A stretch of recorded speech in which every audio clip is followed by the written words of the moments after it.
Yeah, it's Big C, Phin Posse Podcast in the building. If you hating on the Phins, turn this up louder. I grew up on Shula, chalk lines, cold rain, Marino in the pocket, dropping dimes, pure flame. 7-2 perfect, you can't say a thing back. Undefeated on your head, living rent-free fact. Jason Taylor off the edge, helmets turning skyward. Zach thumping chests, every hit like a siren. You talking about rings, get your history straight. We the reason that the word perfect holds weight. It's that Phin Posse, raise, turn the volume up. Hey, slick on Miami, you'll get called out tough. From the Orange Bowl ghost to that aqua on the cuff. If you doubt these Dolphins, you ain't studied us enough. Phin Posse, raise, put respect on the name. Big C on the mic, lighting lanes in the flame. This the Phin Posse rage, yeah, we bark, we bite. If you talking about the Phins, better get that story right. Yeah, Larry C. Sunk in the mud, blood on his mouthpiece. Ricky in the backfield, making whole crowd screech. Wake off the snap count, quarterbacks daydreaming. By the time they look up, all they see is teals streaming. You forgot about Grease, you forgot about Twilly, you forgot Nat Moore. Going up, getting silly from Marino to a lineage, same jersey.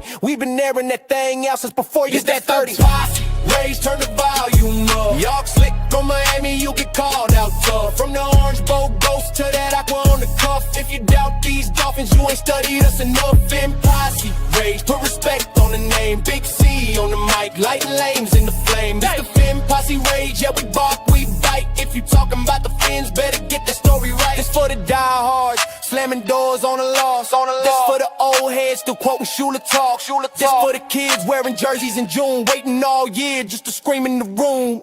It's that Phin Posse rage, turn the volume up. Talk on Miami, you'll get called out tough. From the Orange Bowl ghost to that aqua on the cuff. If you doubt these Dolphins, you ain't studied us enough. Phin Posse rage, put respect on the name. Big C in the crew, let them drown in the shame. It's the Phin Posse rage, yeah, we bark, we bite. Phin Posse Podcast, get the Dolphin story right. Woo! Get the Dolphin story right. Woo! Get the Dolphin story right. Yeah. Check it. From the 305 to the world. Big C on the mic. Welcome to the inner circle. You know what it is. Yeah. Clock hits noon, ready for the breakdown. Big C stepping up, holding down the town. The Phin Posse Podcast, yeah, we talking shop. Fresh off the field, never gonna stop. For the fans, by the fans, that's the code. Every single snap, every yard on the road. We dissect the stats, every gain, every loss. Breaking down the tape, checking every cross. Fins up, hold it high to the sky. Hard hitting talk, no need for a lie. From the trenches to the end zone, we keep it true. The Phin Posse, yeah, we waiting for you. Fins up, let the rivals all see. It's the daily grind, it's the podcast, it's Big C. Yeah. Keep it locked, Fins up. Big C. What up, Phin fans? Welcome to another episode of the Phin Posse Podcast. I am your host, Big C, and this is brought to you by Game Changers Media. How is everybody doing on this? It's a rainy Thursday up here in New York. I don't know what the weather's like in your neck of the woods. This weather's been kind of weird. The summer started off with an extreme heat wave, and then it's been pretty mild. Honestly, in my neck of the woods, not super hot. I guess that's a good thing. But I'm used to summers being way hotter than what they have been. But yeah, the Miami Dolphins, a lot of news coming out from the first day of training camp. We've had a bunch of press conferences. Jeff Hafley's talked, Malik Willis has talked.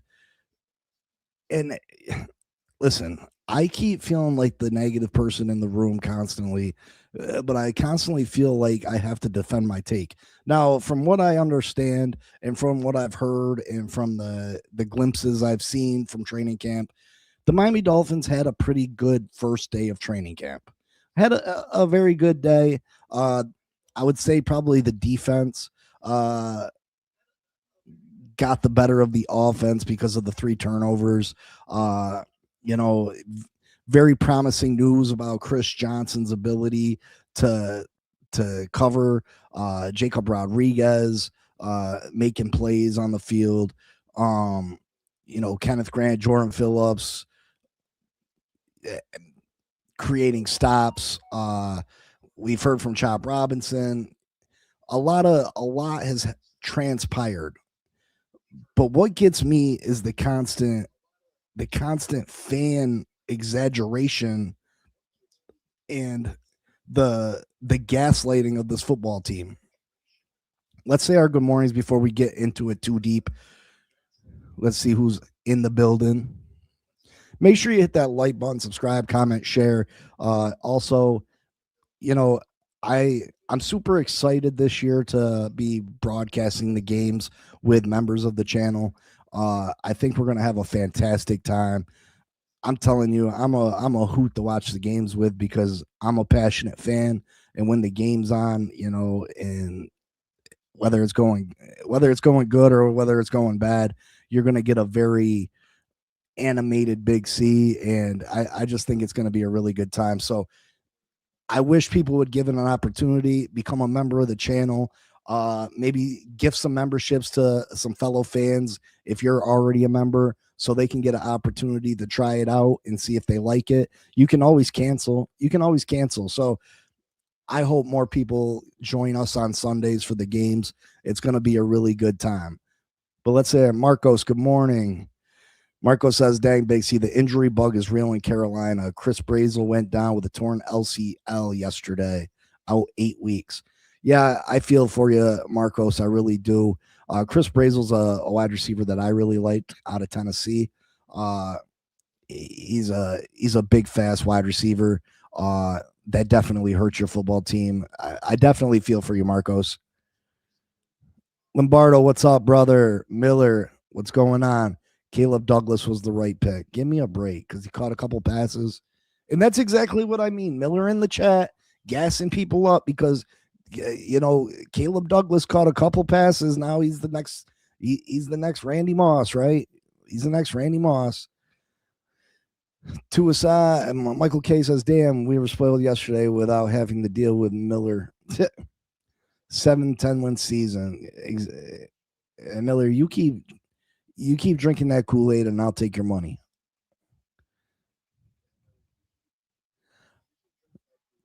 Miller said, laugh out loud. I'm glad you enjoyed it. How'd you like that Keon Coleman drop to start practice? One practice and Miller is already giving out gold jackets. He's not the only one there, Michael K. Definitely not the only one. You mean in the monsoon? What about the second pass thrown to him?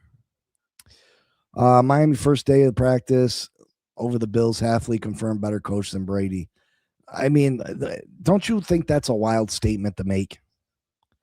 And I'm not saying Jeff Halfley is not a better coach than Brady, but don't you think that's a wild statement to make after one practice? Like, seriously. Marco said, oh, hell, Halfley's done said this isn't a rebuild.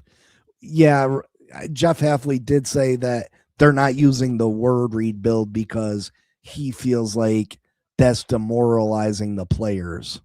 That's what was said. He's saying we're not using the word rebuild, and if people were using the word rebuild, they're probably not the right players that we have in the building. But he did not discount that this is a rebuild. Never did he say this is not a rebuild.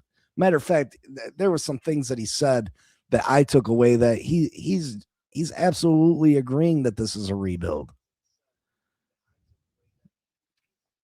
Miller says, dig the new jam. I appreciate it, brother. Caleb Douglas, Keon Coleman. Yeah, listen, I'm not big on Keon Coleman. He's been a bust so far. So, I mean, I wouldn't say that's a crazy statement because Keon Coleman's given the Buffalo Bills absolutely nothing so far in his career. Marcos, he is catering to the intellectuals stunted like Miller and TD Phin's talk. 103 here today. Feels like temperature is 115. You know, Marcos, I don't like to be super hot, but I would like to use my pool a little bit more than what I have. And if it's not super hot, I don't tend to get into the pool. I like to get into the pool to cool off. If I get into the pool and I'm kind of like shivering at first, I'm not about it. Big C, you are one of the more intelligent ones. I appreciate that, Michael K. Listen, Michael K giving out compliments to me. I didn't think I'd see the day. Enjoy getting swept this year, Michael K. Miami has arrived. Miller, I think Miami is absolutely on the right track. I think Miami is absolutely on pace to be competing with the Buffalo Bills for division titles in the very near future. But to believe that we are already at that level is absolutely insane. But I get why people believe that. I get why people believe that, and I'm going to get to that in a minute. Glenn, good morning, brother.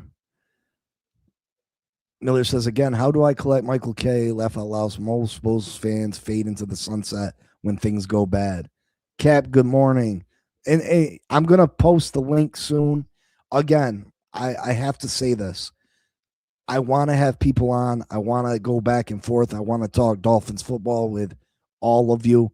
But you got to make sure your background noise is eliminated. It's just a bad viewing experience. It's really gonna hurt my viewership if I get a bunch of guys on here and there's a ton of background noise, because then you can't hear what's going on. So please, please, please go to a quiet room, go to a quiet area, and make sure the volume of the show is not turned up crazy, and come on the show. I want to have you on, but we can't sacrifice the quality of the show. See Hopeful, what's up? Who else? How you like that Douglas yak? Listen, Douglas had a couple impressive catches. That's great. That's great, and I'm glad for the kid. I'm excited that the first day of camp he's out there catching the football. I am excited about that. That is promising. I'm not going to lie. There's a lot of things that I was excited about the first day of camp. I'm a fan. You guys forget that I'm a fan. Just because I defend my take and I give you reasons why I believe that this Miami Dolphins team is still a year away, doesn't mean I'm not a fan. Doesn't mean I don't hope that these guys overperform. I do hope Caleb Douglas is the next Randy Moss. I hope he is. Again, I will gladly say that I was wrong about Caleb Douglas if he turns out to be Randy Moss. There's nothing I want more for this football team than for them to win. There's nothing more that I want than for this team to win a championship. I want Malik Willis to be the greatest quarterback this team's ever seen. And I'm the biggest Dan Marino mark there is. I am. But if it means this team's success, I will take it. I want to see every guy that I've been critical of, I want to see do phenomenal things. The tight end, Kazmarek, I was very critical of taking him in the third round. But if he can somehow turn into Tony Gonzalez, I'm all for it. I will be the guy's biggest fan. I just don't see it. I just don't see it.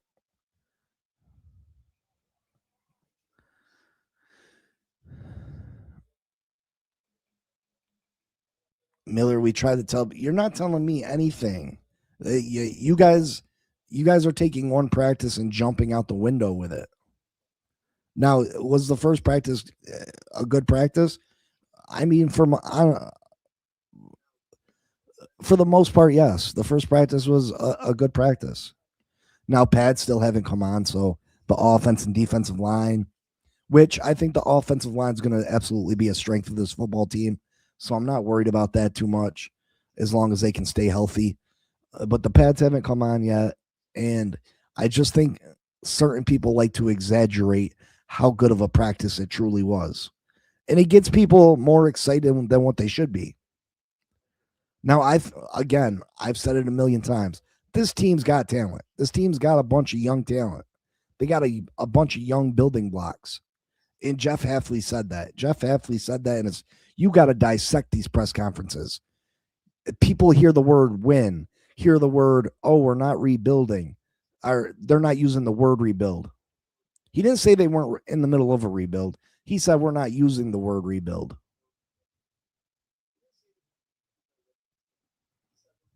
And people get blinded, and they're not taking what he's truly saying and understanding it. They're not dissecting what he's saying, because there's a lot of truth behind what he says. You're just only taking away the simple parts. Well, Jeff Hafley said they're trying to win. Of course they're trying to win. Of course the Miami Dolphins are trying to win. Jeff Hafley's not going to go into one singular game and try to lose. He's not going to go into any Sunday and be like, how can I lose this game today? Nor should he. Unless we're 0-15 and, that first pick's available and we might have to lose a game. Maybe then he should lose a game on purpose. But other than that, I don't believe if he's trying to lose games, he's not the right coach. See, Hopeful says, so many negative fans this year, so many things to be excited about with this season. I agree, there's a lot to be excited about. But again, see, Hopeful, why is everybody considered a negative fan just because they understand where this team truly is? And that's not everybody. There's some people that say there's no talent on this football team. We got a bunch of a boss. Our boy Joe Rist, he's a little bit more critical of the Dolphins and the young players on this football team. I'm a little more positive than Joe is. I think a lot of our young guys are talented, can be building blocks. And I'm super excited to see these guys grow this year. Super excited for it. But just because I don't see this team winning 10 games and winning a playoff game doesn't make me a negative fan. And I get it. I sound negative most days. But it's because I'm constantly having to defend my take because there's outrageous statements being made by other content creators. Cap says Big C $100, baby. Listen, you know what the bet is, brother. I like doing an 11 on 11, not 7 on 7s. And Jeff Hafley said he doesn't like 7 on 7s either. It's not real football.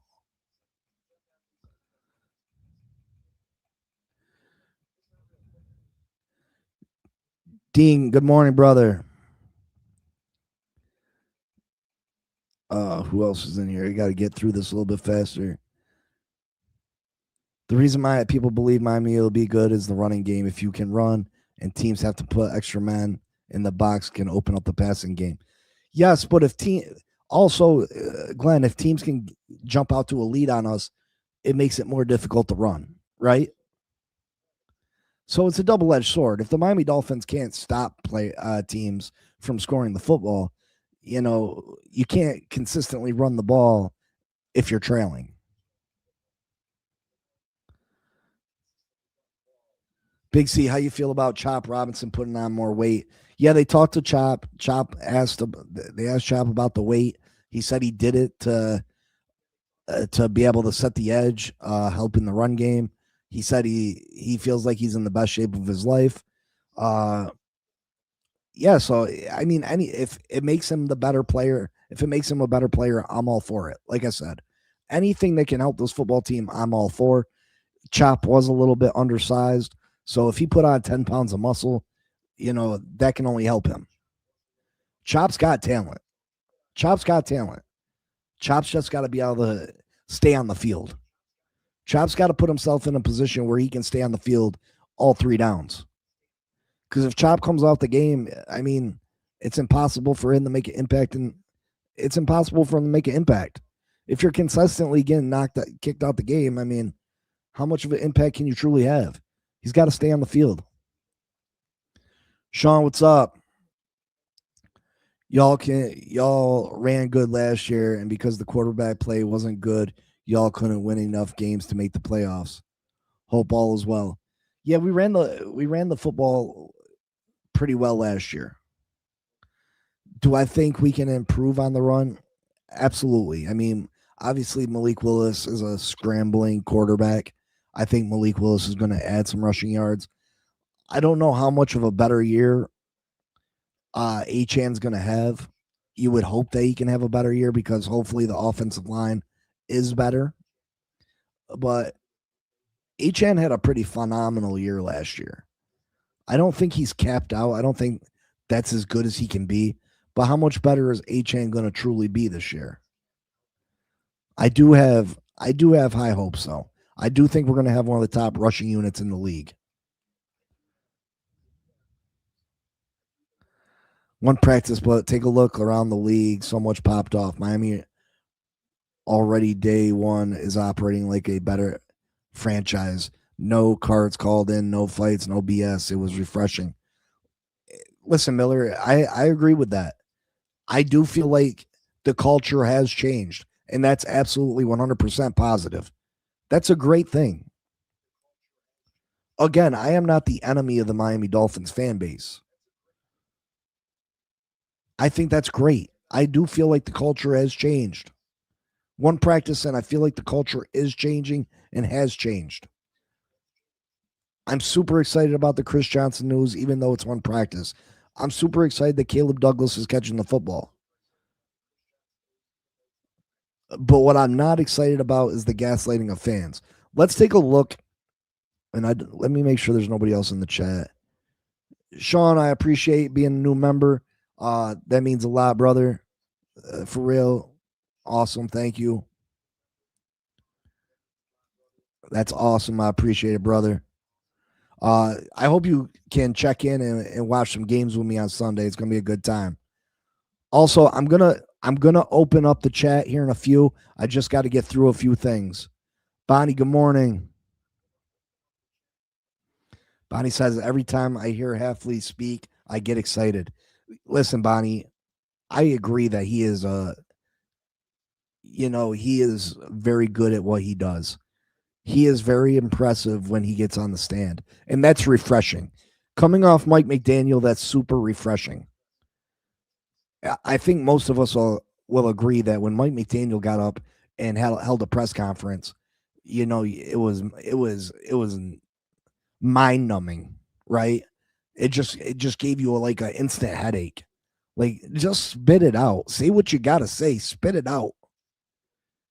It used to drive me absolutely crazy, and I think a lot of Dolphin fans feel the same way.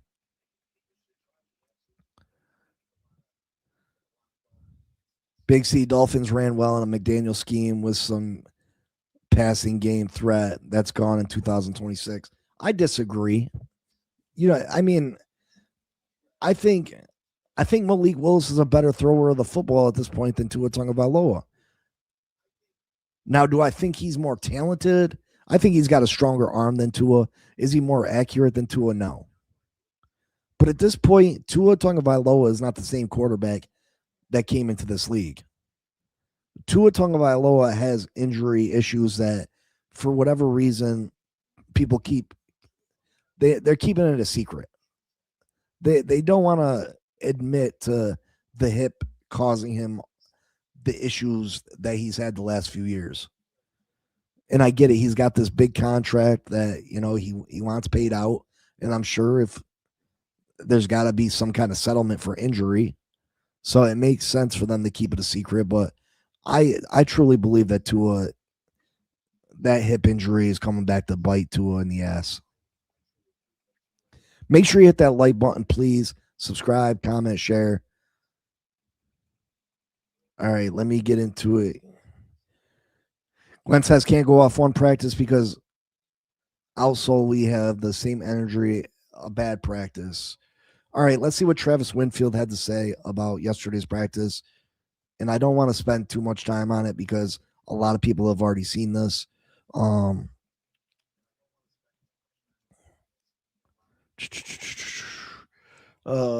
Here we go. Let me share it on up.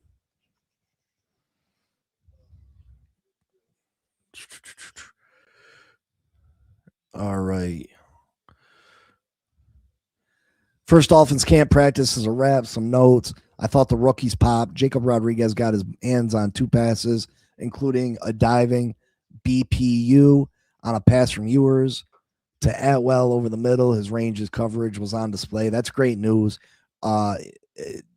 Jacob Rodriguez showing his range. That's awesome. Jacob Rodriguez was a turnover machine in college. Hopefully he can bring that over to the pros and continue to be a high volume turnover guy. Caleb Douglas and Kevin Coleman Jr. both had explosives from Willis. Douglas on a short route, then a run after the catch where he showed his long speed. That's great news. The young Caleb Douglas showing out. Coleman caught a cross around an absolute bullet from Willis. They went for about 25. Douglas also caught a ball on 3rd and 7, right at the sticks, with Chris Johnson all over his back. But Douglas plucked it and framed it so Johnson couldn't rake at it. Again, that's great. That's great that Caleb Douglas had 2 impressive catches. But again, Miami Dolphin fans will have it, you believing that this kid had 4 or 5 touchdowns, he caught 4 or 5 deep passes, that he was absolutely Randy Moss. So when the regular season gets here and Caleb Douglas isn't Randy Moss, that leaves a vast majority of the fan base disappointed, angry, because they're expecting something completely different, because their favorite content creator told them that this guy was the next Randy Moss, that their favorite content creator told them that these guys were balling out. So when you get to the regular season and they're not meeting your expectations, what's left then to be disappointed, angry? And then you start looking at this regime like it's a failure, like the season's a failure, instead of looking at the season for what it truly is, an opportunity to grow, develop, and establish this team's identity and establish the building block players on this football team and continue to develop them. Dulcich had a nice catch and a run from Malik. Ben Sims caught some balls from Malik too. I thought Malik was pretty solid. Had 1 miss on a throw to the outside. Had a ball tipped by Rodriguez, but had good pockets to work from. Thought Paul and Jackson did a good job creating deep pockets, which, again, these guys don't got pads on, so how good of a job could Paul and Jackson do? And I'm not trying to dump on them 2 guys. I just don't understand how you can really understand how good the blocking is when they don't got pads on. Speaking of Johnson, he looked damn good. Explosive out the breaks, doing a little bit of everything. The defense had 3 splash plays. The biggest is a pick 6 from Willie Gay on a Cam Miller throw outside that he jumped and took back. Listen, I don't know how you get Willie Gay on the field more, but I absolutely believe that Willie Gay is a difference maker, and you need to figure it out. Maybe try him at D end. Maybe try him as some D end in some pass rusher situations. I just feel like Willie Gay is a playmaker. Michael Taft intercepted a ball that Quinn Ewers threw right to him. Bonner also had hands on a Ewers throw, but dropped it. David Ajobu punched out a ball on Ollie Gordon. Ollie got to be able to hold on to them footballs. The passing game had some completions, but a handful of balls off frame or over the target. Looked like the first day of camp in that way. Kenneth Grant, Jordan Phillips, and Zeke Biggers all had run stuffs. That's very promising for this offensive line. Jordan Brooks made a handful of plays, including a tackle for loss on Achan. Dante Trader had a nice little fit stuff on the first play of the team. Achan had a lane off a Austin Jackson block, but Trader saw it flew to it and shut it down. That's great news. Juju Brett's had a nice pass breakup on a Malik Washington target over the middle, about 15 yards down the field, stuck his foot in the ground and drove back downhill to get around Malik for the PBU. Listen, Juju Brents, Dante Trader, they are the keys to the secondary this year. Chris Johnson looked phenomenal. That's all great news. That's all great things to hear from the first practice of training camp. If that don't get your blood pumping, I don't know what does. Football's back. Your football team, for the most part, performed well. So yesterday, I'm super excited to see this. I'm super excited to hear this news. I'm super excited for that, right? But then, of course, what happens? Guess what happens?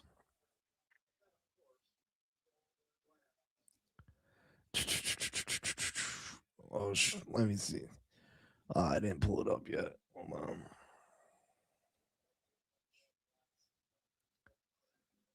Give me 1 second.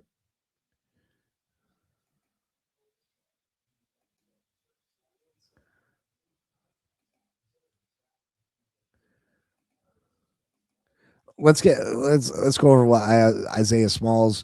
That was from Travis Winfield. I want to show you what Isaiah Smalls had said real quick.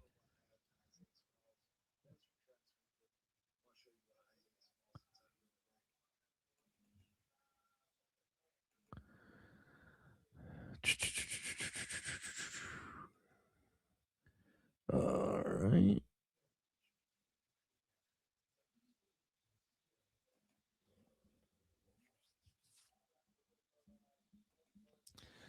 Dolphins training camp, day one observations from Isaiah Smalls. Rookie Chris Johnson did individual drills with both the outside cornerbacks and nickels. Defense forced 2 picks. Michael Tariff, Willie Gay Jr., like we said, and a fumble by David Ajobi. Gay's pick was particularly impressive as he brought it in with one hand. Team seems intent on forcing quarterback Malik Willis to be a pocket passer for now. Not a lot of scrambling for him. That's not unexpected, right? They're going to want to keep Malik Willis in the pocket as much as possible. They don't want Malik Willis out there scrambling. The chance of injury goes up considerably. They want to see what Malik can do, and they know what Malik can do outside the pocket.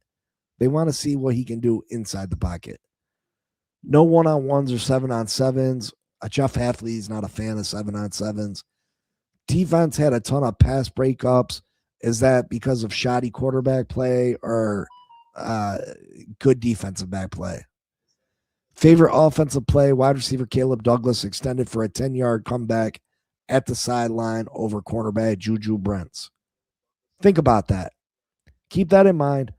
Favorite offensive play was simply a Caleb Douglas extended for a 10-yard comeback at the sideline over Juju Brents, which is a great play by the young wide receiver. Great play. But if that's your most explosive play, come on. But this is what really got me yesterday. Jeez.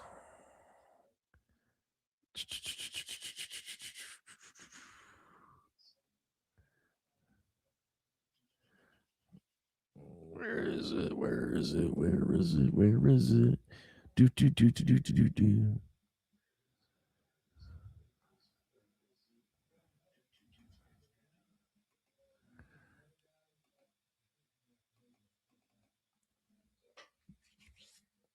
So I go around looking, right? And, because I have favorite content creators, I want to see what's being said about my favorite team too. Because I'm not a pro. I'm not a pro with this. JD, what's up? I'm not a pro. But this is exactly what I mean.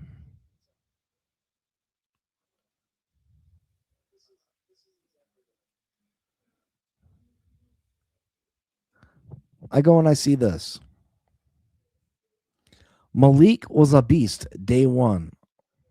Miami Dolphins training camp. Day one. Malik Willis was a beast. 716 likes, over 5,000 views. Over 5,000 views.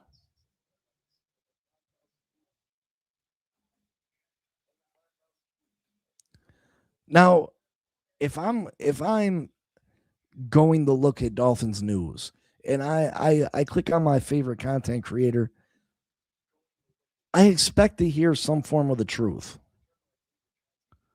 I expect to hear some kind of the truth. So what does a beast entail? What do you consider if I told you Malik Willis had a beast of a day, what would you think he had done? Completing passes down the field, 30, 40, 50-yard passes, 4 or 5 touchdowns. Or would you consider a beast day 6 of 9? Inconsistent ball placement. Not a bad day, but a beast day? Is that a beast day?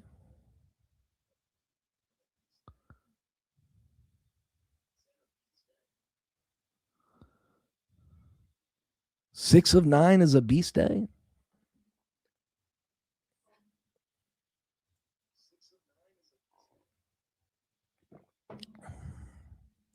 And that's the issue I have is the constant exaggeration. Why can't we just be happy for our quarterback out there completing passes to our young wide receiver? Why can't we just be realistic about it instead of pretending that it's more than what it is?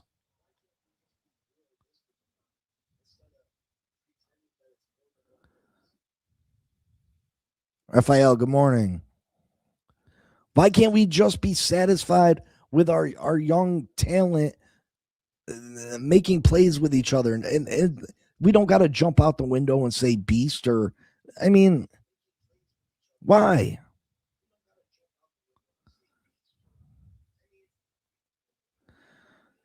Regardless, Glenn, I mean, would you consider yesterday's performance a beast day performance? Now, the average fan, not someone that necessarily is in depth as some of us are. I mean, a lot of us are pretty dedicated fans, I would say. We probably know more than the average fan does or so, but you know how many average fans tune in and they see their favorite content creator and they got to go based off what those content creators say? And you know how much of those 5,000 fans of that content creator would go to war with me? Go to war with me and believe, nah, Malik did have a beast of the day. You're wrong.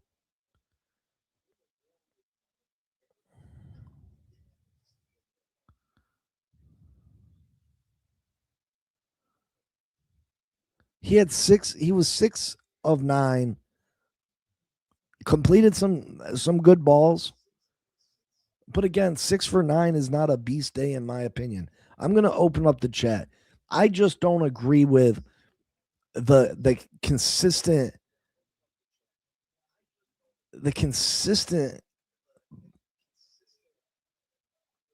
lying to the fans. Why do we got to exaggerate?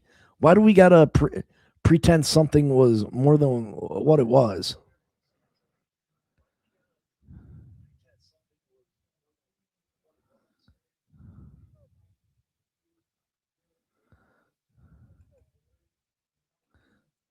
And that's what I mean. You get people so you gaslight people so much that yeah, I would think that this team is going to win 10 games too if I was consistently getting told that my quarterback's a beast when he he, he does mediocre things.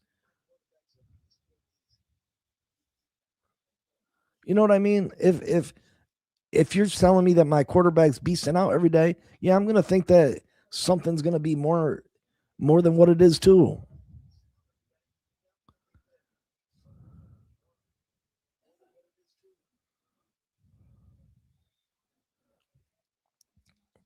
I mean, Miller, to be honest, let's be real. The ball shouldn't be hitting the ground.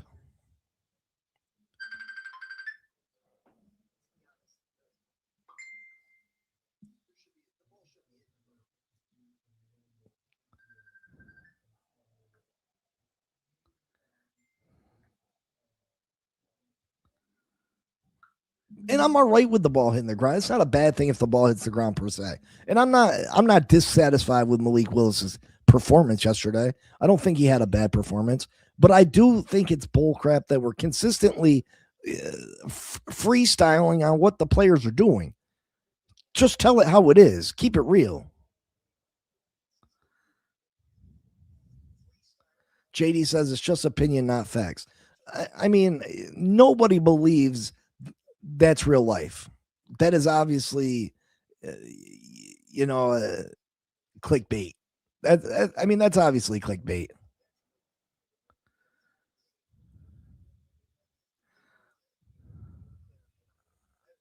You know what I mean? Like, just keep it real. But that's why we have so many fans right there. That's the reason we have so many fans that believe that this season is going to go better than what it truly is. And then you got the average fans, not the fans like us. I'm not talking about the fans like us. I'm talking about the average fans that might tune in once in a while to see what's going on. They care about football, but not like we do. And they check it out and they see, oh, my favorite guy is saying that, we're going to be, our quarterback's beasting out. Dean, what's up? Mark, what's up? I got to tell you, Big C, I've been listening to podcasts since the Dolphins drafted Tua. And it's been the same thing over and over and over again because you've got podcasters trying to generate revenue, trying to pump up the Dolphins, trying to get donations, trying to do all the things possible when this has been a horribly run organization for 2.5 decades. Instead of taking the positives, which they are now, and I don't know if you saw this or not, but Hafley's not.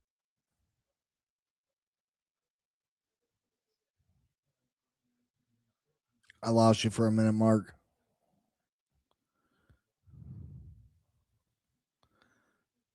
You there, Dean? Yeah, I did you have any other big thing? Yeah, I got you now. Okay. The last thing I got, you said Hafley. Yeah, so what I was saying was Hafley's getting rid of the 7-on-7 practices. He's doing 11-on-11. Plus, he's doing individual drills, and that's the things that the podcaster should be really focusing on: the development of where this team is going, not where it has been, or trying to pump up things that are non-realistic. If that was to happen, and if they were to actually follow the trends that are actually happening in Miami, and yeah, this may be a poor record season, but the record isn't.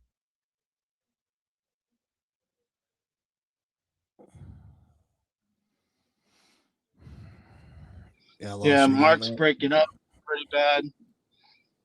Yeah, I lost you again, Mark. Maybe you got to get a different room or something.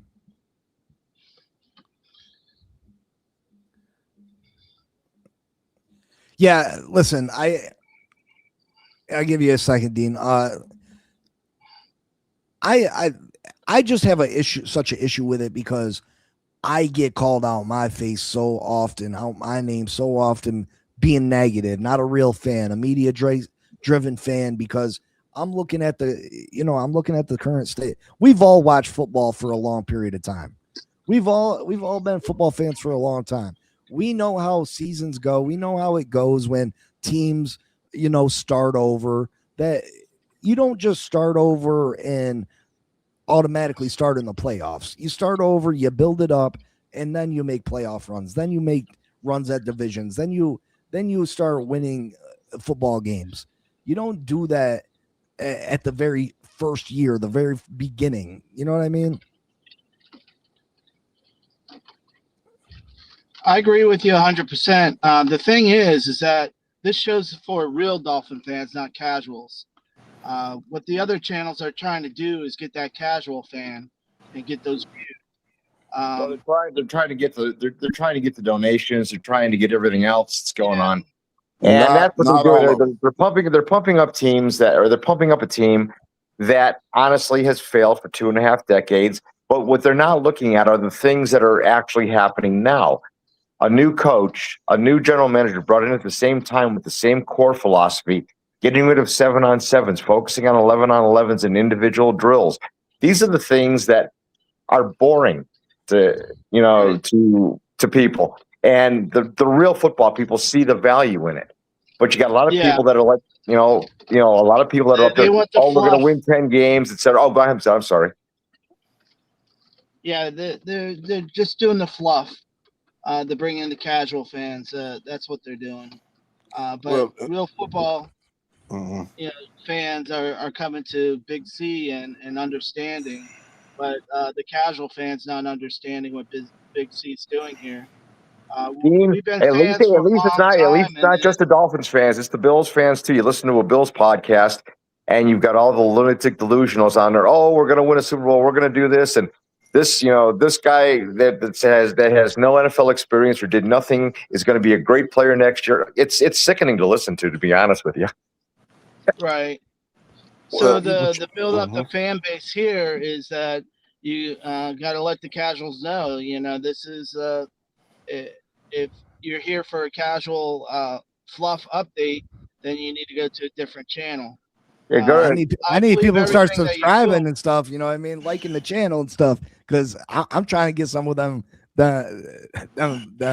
everyday mediocre fans. You know what I mean? Like, You know who actually has it right? You know who has it right of all the podcasters is Dougie. Dougie actually has it right because he's got that nice mix of he's got hopefulness, but he's got honesty. So he's got it together. Listen, I'm gonna say it took him years to get that. I gotta say this. I've been in YouTube the Dolphin YouTube podcast for a while.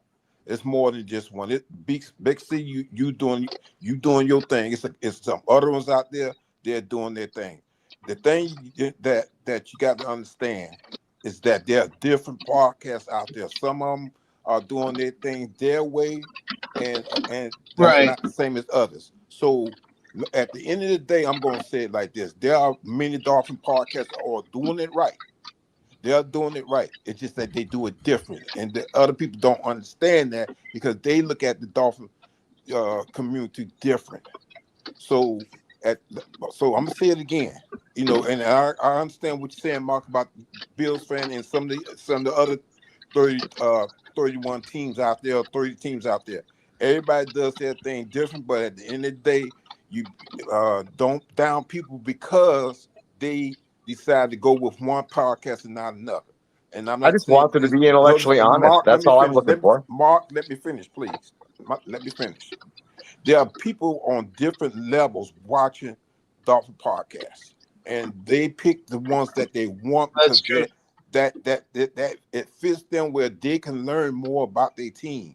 Okay, Big C, you're one of the new podcasts that's doing well. I'm happy with what you're doing because, like I say, I'm with a whole bunch of Dolphin podcasts because I like what they're bringing. Each podcast is bringing something to the Dolphin community, whether you like it or not. And it's easy for me to say it because I'm like I said, I'm part of most of it. Now, and I'm gonna say it again.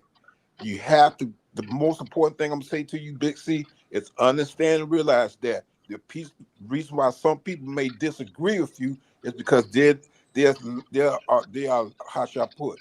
They're learning the game. They're getting familiar with the team and the NFL period, and that's why they go to different podcasts because they want to see which one I can learn from the most. It's no insult to you. It's no insult towards P. It's no insult towards the Bliss Pickup and some of the other ones. It's no insult to Dougie Duron. Everybody has to pick their own podcast.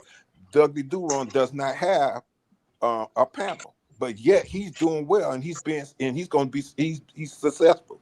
So what I'm saying at the end of the day, everybody needs to cool their jets and what have you, and have respect for all the Dolphin podcasts. Find you one that fits you and go from there. And then I'm gonna say this also too. One thing that you're saying, Big C, and it's absolutely right, is that take your time and really stand back and look at your team. Okay, look at your team. Right now, I'm sorry, we are building. We are rebuilding. Okay, we are knocked down some walls and what have you, and we down to the foundation. We're rebuilding. So give these guys a chance to do their thing. Let the players develop. Let them compete and what have you. and enjoy the season. Don't sit back with all sad and this and that. Enjoy the season. Watch these guys do their thing. Watch our new GM. Watch our new coach. Watch what they do with the Miami Dolphins. Watch the players and watch what they do. Enjoy the game of football. Yeah, but see, that's not gonna happen hold up, now. Mark, wait, Mark, will you please? Once the season is over with me, then I'm watching what the rest of the NFL. I'm also watching college football. So enjoy it. Yeah, what I like to see at the end of the season is that we have 22 starters that are solid. Just solid players, and then we got a solid coach that's playing, coaching these kids up. And I'm not looking for 10 wins. If it happens, that's great. Our playoff win, or that if it happens, that's great. I just want to see progression from the beginning to the end. Well, here's my point. There's realistic podcasters and there's non-realistic podcasters, but here's what ends up happening. A bad season is going to take everybody that's going to be up on the penthouse that drops down that literally falls out of a 40-story building, because this team is, like was said a moment ago, it is rebuilding. And the people that are realists, the people that truly understand what's going on and what's trying to be developed, understand that and can accept it. But the casuals, the ones that are getting hyped up and pumped up by all the unrealistic garbage that's being spewed, are going to be in the same position that the last 25 years with the Dolphin fans are going to be, jumping off of a cliff. You mean like people who hype up Keon Coleman? You mean those type of people that hype up Keon Coleman? You talking about those casuals? Those are the casuals that are on the Bills website. You betcha. I laugh at them too, because Keon Coleman's a average wide receiver with no separation skills and who doesn't have any speed. That's what he is. That's what I want to hear. I want to hear that. I don't want to hear anything about soft rebuild. We've been hearing about that 3 years. We know what we got ourselves into. What is Buffalo getting into now? It's win or go home, bro. Well, look at Buffalo's Look at Buffalo's choices. Where are the choices at? You've got a stud quarterback, probably the best quarterback in the league, but you probably have about a 12 to 15 roster around him. So what you got is a great quarterback propping up a slightly better than average roster. That's my opinion of where that football team is. But if you listen to the Bills, this is the best 53-man roster in the league. You're fucking delusional. Again, I could care less about what the Buffalo Bills do, because if we build if we can do what we're trying to do here successfully, it doesn't matter who we play. It doesn't matter what the Bills do, because we'll be able to compete against anybody. But we have to have hope in that to happen before our own fan base puts us in the ground 6 feet deep without even playing. We have to have that first. We got to have a fan base who believes. Cap, you can believe, and I believe in what they're doing, but that doesn't mean that just because you believe in what they're doing, you have to automatically say that we're a winning team right now. And my major issue, look, if you're going to say to me, I can say what I want when it comes to me. You can. Big C, real quick. All right, Glenn. Just real quick, and I get off. Hey, they had practice. Defense got 2 interceptions, 2 fumbles, and Chop Robinson showed up. When today? So you got the updates. You got the updates so far? Yep. They got 2. They had 2 interceptions and 2 fumbles, and so that's Chop 2 days. Robinson The defense got 6 turnovers. So the defense is what? Are we going to talk crap about the defense now, or is that expected of what's going on now? Well, what do you want in a practice? You want to balance. I don't see Buffalo doing that shit, Mark. You're not watching their practices. I saw their highlights today, and I read all their stuff, and I read the. Do they have 6 turnovers in 2 days? No, they don't have a quarterback that generates turnovers. You know what I mean, smart ass. I'm just saying that's part of it, Cap. You know what I mean? Is that because our defense is don't encourage him? I'm trying to roast him. Yeah, well, it's not going to work because I'm not a delusional idiot. Well, he's not. You sounded like that last month, hyping up Keon Coleman. Cap is not delusional. I was comparing Keon Coleman to Jalen Tolbert.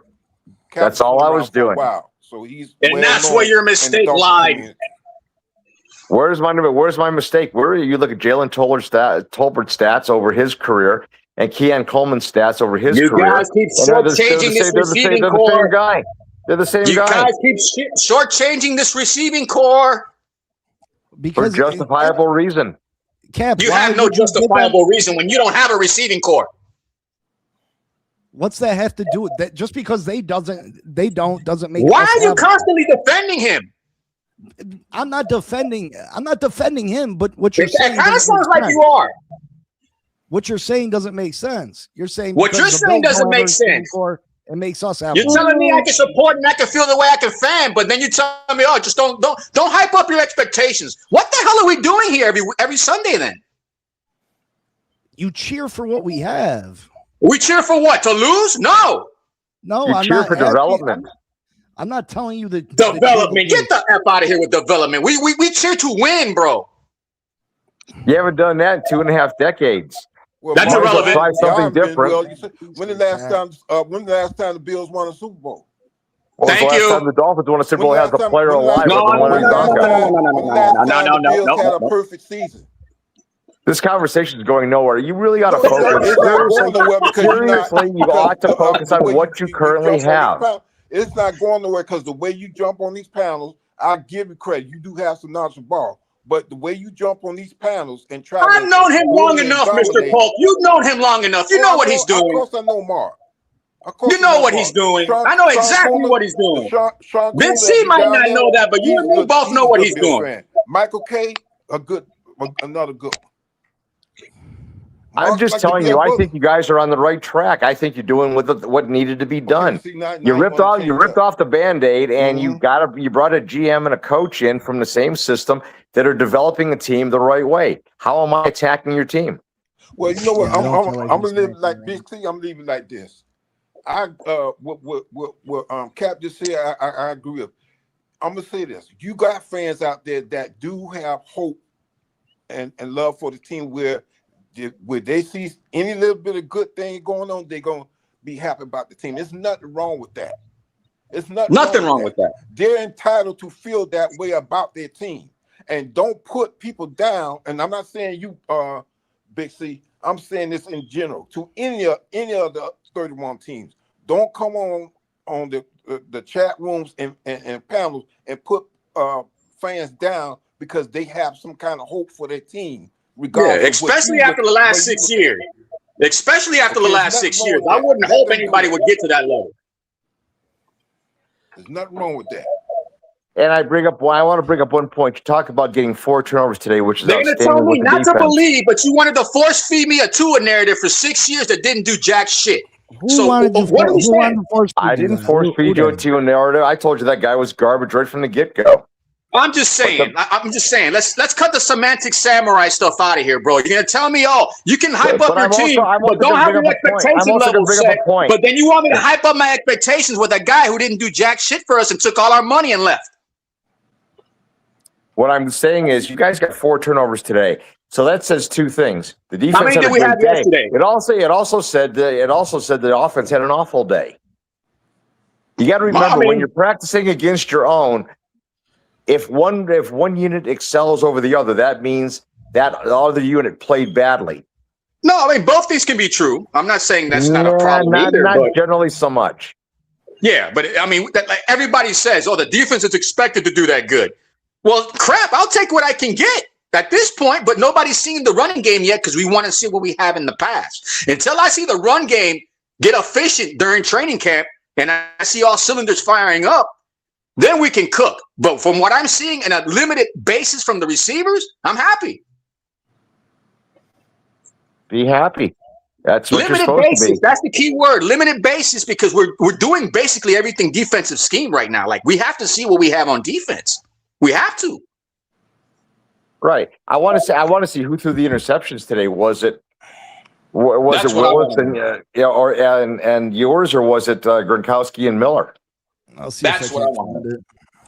And the other 31 teams out there are operating different, and there's no team out of the 31 teams are exactly the same. So every team operates different. And so what I'm trying to say is, you may see our team through your eyes and be correct with some things, but you're not all. But a lot of times you're not correct. because you're You know not. what the thing we can say about both of our specific teams? Neither team has gotten hurt.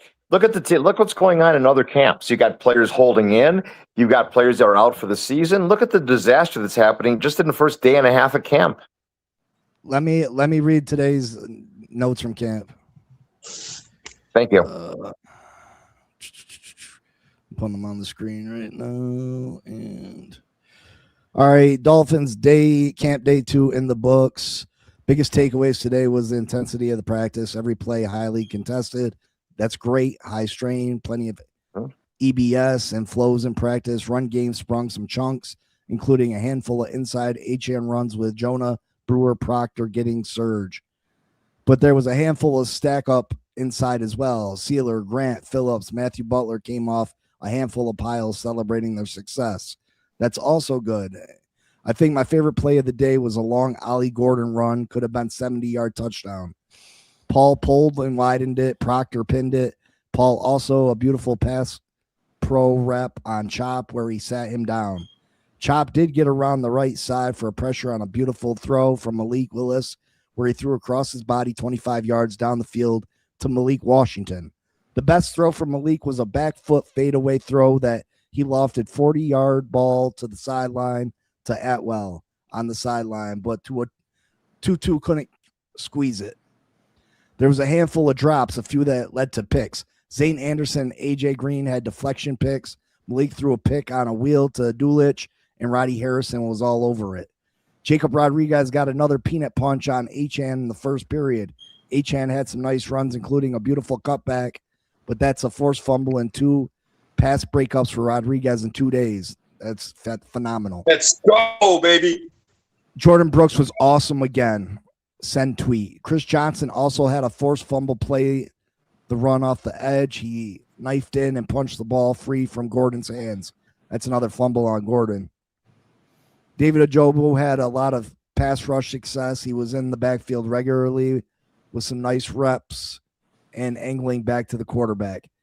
Handful of pre-snap penalties in this one. Half talked about that ahead of practice, how he wants to shake the rust off. So that'll be worth tracking as camp progresses. That's it for Twitter notes.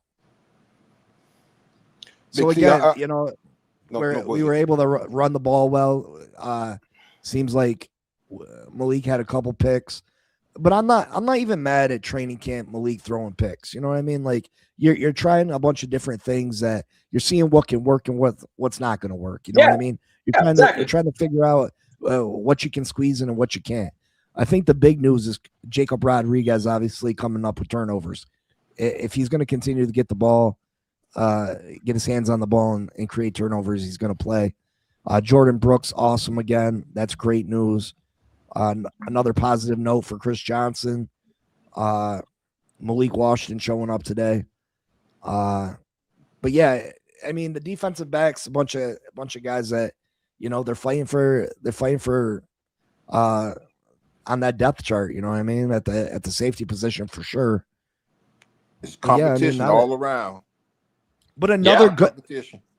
This is another positive day of practice. Listen, the offense had good plays, defense had good plays. I just don't want people to say, "Oh, Malik Willis dominated today," or "Oh, like why do we gotta? Why do we gotta exaggerate it? Why can't we just be happy for what took place? Yesterday was a good, solid practice, but Malik Willis wasn't dynamic. He wasn't, a world beater, but yet a lot of the podcasters are putting it out there that he was.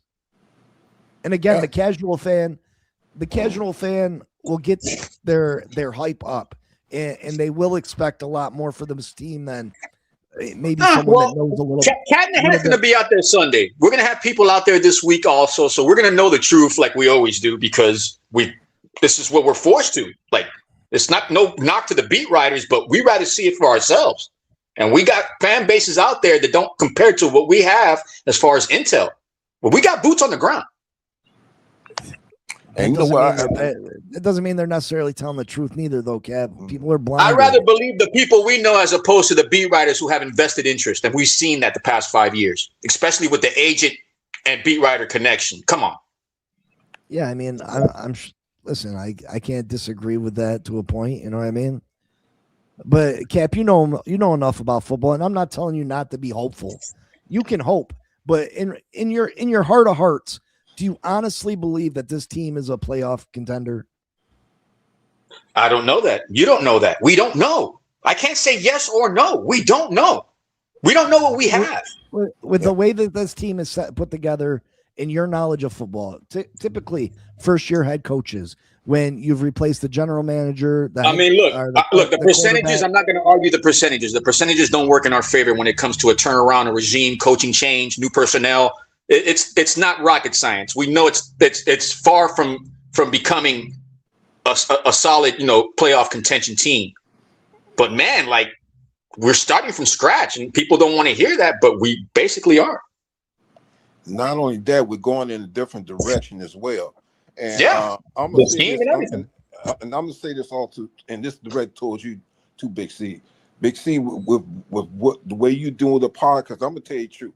When it comes down to getting my Dolphin news, I'd rather come to you or some of these other podcasts than to go to ESPN and NFL Network. And that's my opinion. Because I get more, I'm gonna use the word accurate information from you and some of these other Dolphin podcasts than ESPN and NFL Network. And I'd rather have the bias. Yeah, I'm not putting them down, but that's what I get more information from you guys than the NFL and ESPN. And I've been watching them for years.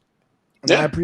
I appreciate that, and I don't. As much crap as we give Mark, we've given Mark crap the past years, bro. But Mark does know the division, so I mean, we have to have people that know the division before we have beat writers that are looking at all 32 teams. Like, I'd rather have the bias than somebody that just comes in and out for like 5 minutes, like Kay Adams or freaking who else? Like all these people that just once in a while pop up and say, "Oh, paying Tua was the smartest thing ever done." Like, woman, what are you saying? Like, we need people that are here internally that know. I'd rather hear you guys than them. Well, I definitely appreciate it, and like I said, I don't pretend to know everything. Like, and if I'm wrong, I'll be the first. We don't know everything. We're learning together. We're helping each other. I'll admit that I was wrong, and I'll listen. I want to be wrong. That's the thing. These other guys want to be right for subscribers, this, that, and the third. I want to be wrong because I want this team to win. I don't want Caleb Douglas to, be I want him to be the next Randy Moss. I really do. I truly want that. I want to come on here and be like, listen, guys, I was full of shit. I was completely wrong about this guy. As long as we got the next great receiver, I'm cool with it. Yeah, it's like Sabanaya. I said to myself, crap, I was wrong about Sabanaya, but I'm going to give him the benefit of the doubt with him coming out of his original position. We have to try. Well, and I'll make an example too, and this may not apply to the Miami Dolphins. I've been watching Baker Mayfield since he was up there with the Browns, and when he left the Browns, I said, you know what, that's the end of his career, that he was going to flop. But look what he did in Tampa, and I had to go back and say, you know what, I was wrong about Baker Mayfield, but it's a learning thing, and just like we all here, supporting our team, and we're learning about our team. We're learning about the NFL and what have you. And that's my thing. And see things for what they really are. You're right about that, Big C. You have to see things for what they really are. I'm gonna say this real quick. When it comes down to our Miami Dolphins this season coming up, I'm going to enjoy the season because I'm going to sit back and watch our team develop in different ways, watch our GM, our coach, but at the same time, I'm going to enjoy the season because do I have high expectations for the season? No, I don't, because of what I'm seeing and what I've been watching the Dolphins since I was a little kid. But it doesn't mean I don't support my team. It means that I want my team to to make it to the playoffs, to the Super Bowl, or even be a dynasty in the near future, but it's going to take time to do that. So look at the team for what they really is, still support it, and let's all get along and enjoy our team. Bro, did you guys hear the last time that we were young was during Flores' term as coach. And the last time we played 11 on 11s was during Flores' term as coach. Like, we're starting from scratch. We are. I got to go to the bathroom real quick. You guys keep talking. I'll be right back. No, that's a good question too, Rafa. The fantasy league, bro. Thank you, Bonnie. That means so much. I appreciate it. Everybody follow Bonnie's example, and Bonnie needs to come up here on the panel. I haven't heard Bonnie's voice. We don't know Bonnie. Bonnie, get up here, Bonnie. What's up, Raphael and Don? Dad Dean? Is it Dad Dean? Daddy D. Yeah. Okay. Hey, good morning, sir. Good afternoon. Yeah. Good afternoon. Can you guys hear me okay? Who's that? Joe Rich? That's you? No. That's Dad Dean and Raphael. I think it's Raphael. This Rafa. is Lo-Fi. Oh, that's Rafa. That's Lofi. Lo-Fi, yep. Lo-Fi, bro. What's up, Cap? I never got on one with you, so I figured I better jump on. Yeah, man. Talk to me, man. How you feeling, man? What's your thoughts? What you thinking? It's a season of optimism, Can't get the ship right, Is we got rid of Greer, we got rid of the coach, we got rid of Tua. Is Malik the answer? I think there's a lot to be excited about. You got a dual threat quarterback with the 32 Wonderlick in the Green Bay system for the last 3 years. You got to have some optimism there. You got to say, hey, he's got the arm, he's got the legs, he's kind of your Josh Allen type level guy that he equates to that type of play. So now it's just get him out in the field, give him the reps, and see what we got. Because if he has 1 year to try and shut this all down and say, hey, you don't need to draft a quarterback next year. So I think it's pretty exciting to see what he's going to come out and do. Now you can start talking about what we gave him to work with. Is a big question mark, and that's a lot of positions we got out there. There's a lot of question marks. We got question marks at defense and we got question marks at the cornerback position, the safety position. So this whole season's basically, can we get a couple of those pieces slotted in this year? And, is there a couple of these free agents we can put on a long-term contract, that show out and give us some hope, some of those defensive ends we're bringing in and a second try. These guys are first round, second round picks that we're bringing in. With a shot to start for the Miami Dolphins, just got to hit on one or two of them. I say this season's a success. You just got to get a couple of these guys playing some good ball for us. There's only a few things about Malik that I'm worried about. Is holding the ball too long, making the proper decisions, and patting the ball. As you notice that he holds it a little bit longer than he should. He needs he doesn't have a quick release like Tua or Dan Marino or somebody that's a pocket passer. Yeah, we're not playing that type of offense. Yeah, so you take away the quick release with the capability of escaping and prolonging the play. I just hope that with experience that he had at Green Bay in those few games that he can bring that to here. Just so early in training camp, you got to realize defense has a huge advantage. Offense has to create timing. There's a whole lot of intricacies that have to happen before that starts clicking. It's when we start getting halfway and we start getting into preseason football. If it still looks like it's just not coming together, he's still patting the ball. What people got to understand too is that they're trying new things on offense. And you're right too. They got to get that chemistry down. And the offensive line, it might be good on paper, but they got to gel together too. So there's a bunch of pieces that got to be put together to make the puzzle. So it's going to take. Defense is going to see a vanilla offense. It's preseason football. Defenses have a huge advantage. We're not going to show the whole NFL what tricks we got up the sleeve. That's all closed practices. So we get to see, what we get to read about, all that stuff is just it's defense better show out, but defense better have some plays. They better intercept some of these second string and third string quarterbacks. You know what? They better jump on Malik Willis. If Malik Willis comes out day one, he doesn't throw an interception, the whole damn thing, our defense is going to be hurting by the time we get to the regular season. That's the whole thing with Malik. That's a plus with Malik. He can extend the play with his legs. So, yeah, that's with the offensive line getting the gel together. And I say after the bye week that we're going to get Chris Bell, and I think he's going to make a great debut against the Jets at the Jets. Do you think he's ready though? Yeah, I'm going to say. You think he's ready? I don't think he's 100%, but after the bye week, he will be. Yeah, you got to get timing with quarterbacks. I don't know if he was known as a great route runner coming out of the college. Great athlete, great potential. I don't know if he comes out of day one and just all of a sudden he kicks a guy to the curb and he's starting out there getting a bunch of reps. We're throwing touchdowns like it's out of the box. Yeah, he has potential to be second, maybe third wide receiver on a team, but we definitely can't anoint him as a true wide receiver one coming out of the third round injured. He probably that's just my dreams situation. Yeah, it's more of I would say it's more of a dream scenario. It's possible. We can't say it's not.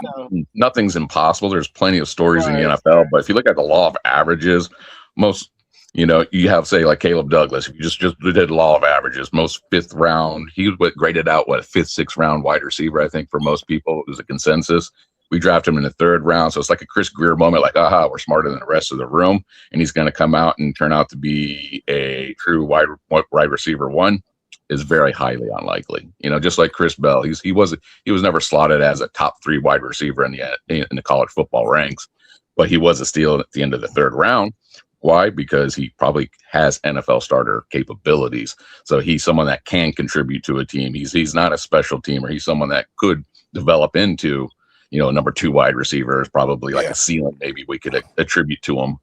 Could he become a wide receiver one? We never know. Crushing my dreams, man. Come on. Yeah. Well, the thing is, I'm going to subscribe to another channel. the thing is, we got. I think, if I'm not mistaken, I think that Coach Chaffley is going to bring him along gradually because you don't, with the conference. I think it was a conference that he had yesterday, and someone mentioned him. I think he's going to bring Bell gradually into the game. He's not going to bring him in right away. Maybe week 3, 4, 5 or something like that. He may bring him in, and if he does bring him in, he's not going to bring him in and fully load him, fully play him, because like I said, when you tear ACL, I know with modern medicine that players can come back quicker, but you don't want to bring them back too fast because if that player aggravates that injury worse, then now you got you got issues with the loss of that player. So and he, to me, Chris Bell has upside and but he has to stay healthy, and also too, like I say, he's a rookie, and we just don't know what we have with him once he does become healthy. Right. I don't think he comes back before November, if he comes back at all. The Miami Dolphins might be out of contention, and they might just redshirt him.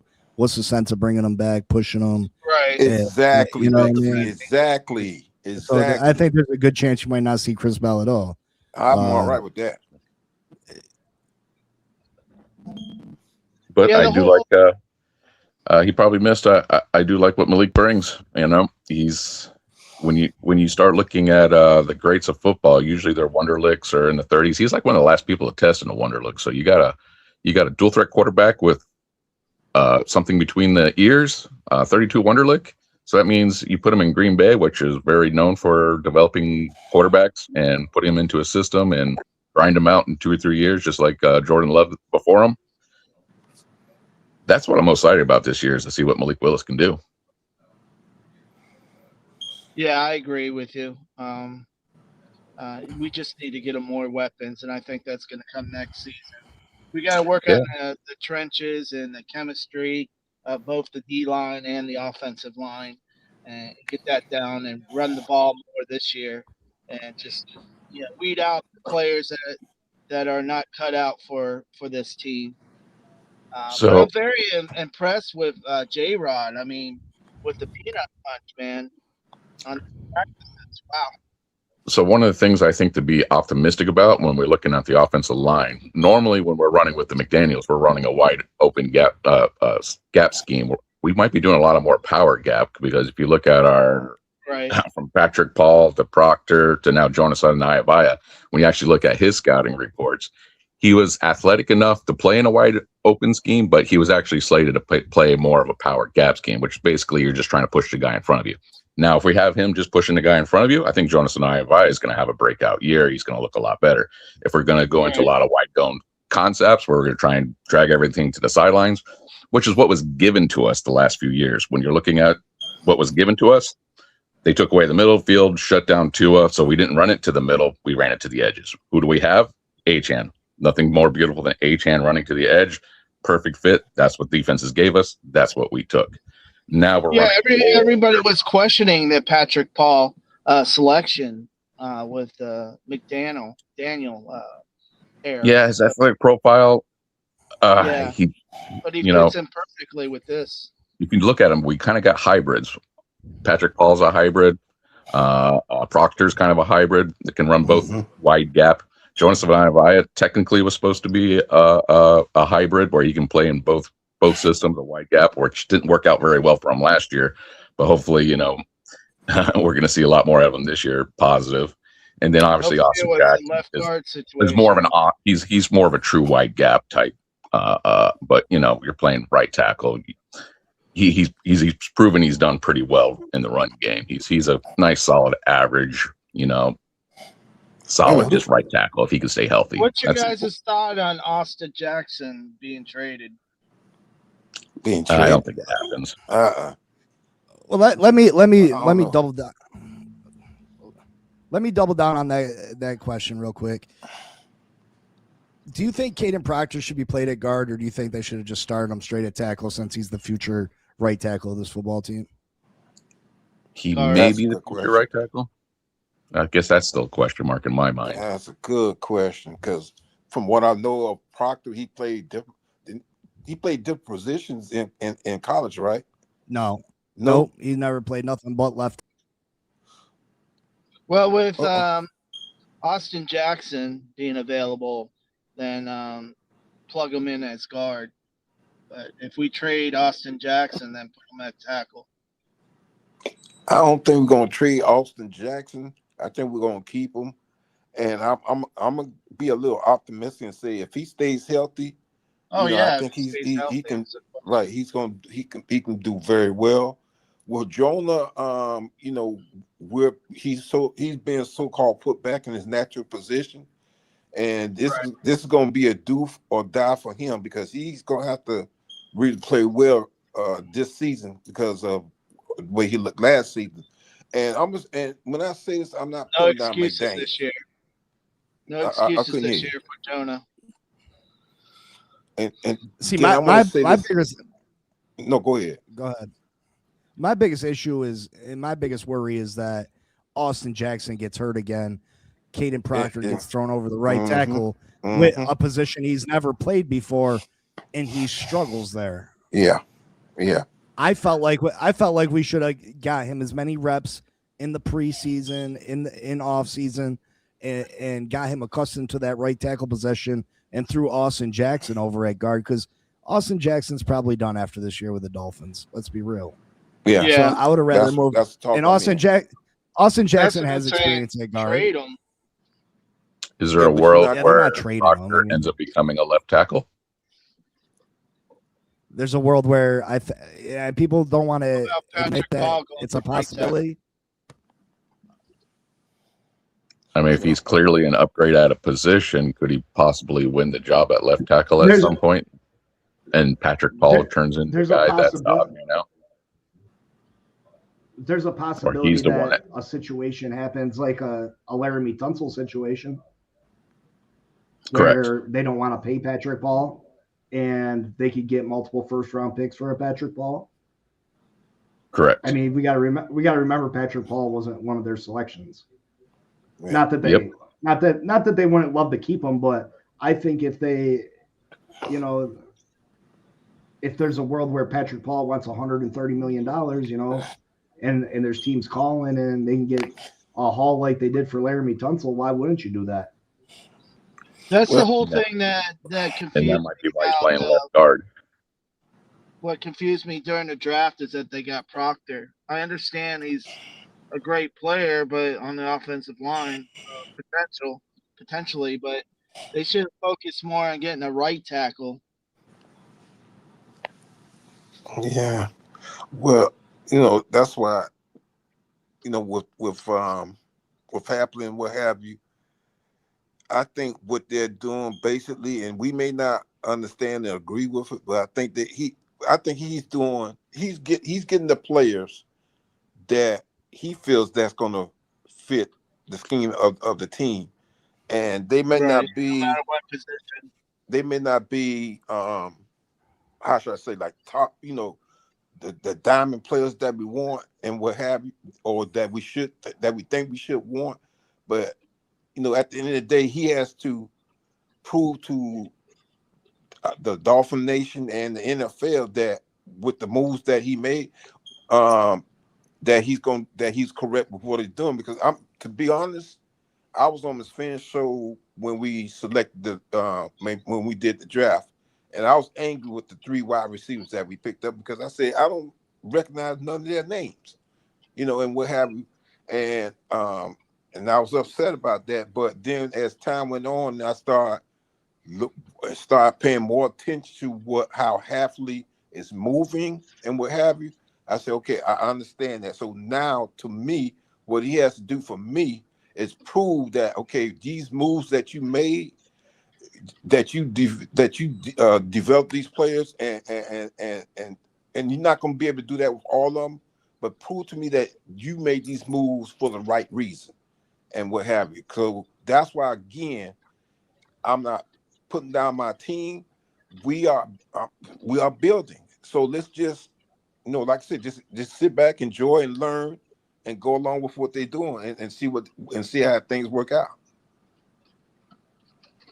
Yeah, I think there's a world where they are going to shop Patrick Paul, which I was kind of alluding to, because we are probably running a lot more power gap scheme. That's where I was in the mindset of wide zone is what we're going to be running, where Patrick Paul's better wide zone than power gap because he doesn't really translate very well in the run game. Beautiful so far career in his pass pro, but Proctor could be a potential upgrade at left tackle for us. And we might be seeing a lot of we might be a run first team, because if you have a dual threat quarterback, you're going to play a lot of play action pass. And usually when you do play action pass, you're going to be playing a lot of power gap type schemes. That's what you're going to be showing. So, you're going to be doing a lot of that type of football. Now moving Proctor to left tackle might be an upgrade for us in the future. Why I bring up the money situation with Patrick Paul is a problem that the Miami Dolphin fan base doesn't understand that we could have is let's say Malik Willis comes out this year and balls out, right? Malik Willis is going to want a new contract. And I know that he's under contract for 2 years, but he'll be entering the last year of guaranteed money. Let's not pretend that players don't sit out and demand pay raises. He's going to want an opportunity at that big bag. We're talking $60 million a year. Mm-hmm. Yeah, we got cap space for coming up, but we don't got as much cap space as people want to think we do. Mm-hmm. If Malik Willis balls out, we might have to come up with a massive contract for Malik Willis. Mm-hmm. And I guess that's a good problem to have because, it means you found your quarterback of the future, hopefully. But people are ignoring that fact. They just think we got Malik for the next 2 years at whatever the number is right now. But I'm telling you, if he comes out and balls out this year, he's not coming back for that. What we're paying him. I think from what I've seen, Malik is the plan. So why I say that, John Eric Sullivan comes over, and then I called, okay, if Hapley came over after him, and then before free agency even started, Malik Willis is already signing for us. So there was a whole conversation happening with Ross behind the scenes that we didn't get to see because Malik Willis didn't go anywhere. He didn't shop anywhere. He came straight to the Dolphins. So obviously we have a cap restriction. Malik Willis understood that cap restriction and gave us the 2-year deal. And I'm sure he got a lot of say like, hey, we just got to go out there and show what you can do because we believe you are the future of the Miami Dolphins. I think it's your time to shine, just like the Jordan Love situation and the Green Bay quarterbacks have passed. You know, I think that, on that same note is that Malik understood where the Dolphins are and taking this 2-year contract probably won't demand and try to get like a team-friendly extension if possible. And then on the 3rd year, he'll want the big bag. Hopefully, that's his thing. Yeah, I think there's a lot weighing on what Malik Willis does this year. Hey, this Joe talking? What? No, who's talking with the deep voice? This Joe? Lo-fi. Lo-fi, sorry. Lo-fi. Oh, okay. No, I didn't recognize your voice. You know? Yeah, I don't get on very often. Usually I do it with Phin's Faithful, is who I help out quite a bit. Oh, okay, nice. That's cool. Stuff and whatnot with him. Yeah, well, I appreciate you coming through. Yeah. Yeah. I enjoy everybody's opinions. I like this kind of stuff, you know. Especially it's that time of season, right? Tonight, before I forget, I'm going to be on with Curtis from Ace Per Head. He has great content, so make sure you guys come check that out tonight, 7 p.m. Curtis is a great dude. He's very intellectual about the game of football. Yeah, you guys can follow that up 8 o'clock. Curtis is also going to be on Phin's Faithful right after you guys are together. Oh, okay. So yeah. Well, Bonnie coming through. Hey, Bonnie. Hi, just thought I'd stop in real quick and say hi and let you guys know how much I enjoy all of you. And Joe, I have to admit, you have the best voice. Like, you can say something even if I don't agree with you. I find myself agreeing with you. It's not Joe, Bonnie. Who is it? I thought it's Joe too. It's Lo-Fi. Yeah. Oh wow. He does sound sound the same. He sound like Joe, though. Right? Thank you so much. She can come on and then say that anytime she wants. Well, you know, I got a question. Since we're talking about Patrick Paul and what have you, where would you say his stock is as of right now? And then what if he has a good season, will his stock go up? And I'm asking this for everybody up here. I'd say he's probably a top 12 tackle. Okay. Of course, if he has a better season, I expect him to have a better season. I expect it to go up. I expect him to continue to get better. Okay, and what would be like? Let's see. What would be like a trade value? Yeah.